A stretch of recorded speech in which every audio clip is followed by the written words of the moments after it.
Psalm 76. God is renowned in Judah. In Israel his name is great. His tent is in Salem, his dwelling place in Zion. There he broke the flashing arrows, the shields and the swords, the weapons of war. You are radiant with light, more majestic than mountains rich with game.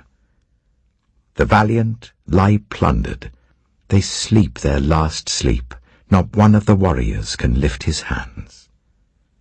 At your rebuke, God of Jacob, both horse and chariot lie still.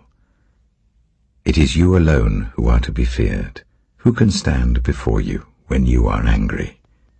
From heaven you pronounced judgment, and the land feared and was quiet, when you, God, rose up to judge, to save all the afflicted of the land.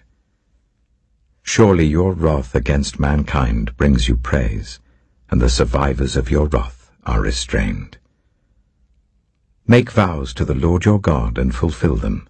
Let all the neighboring lands bring gifts to the one to be feared.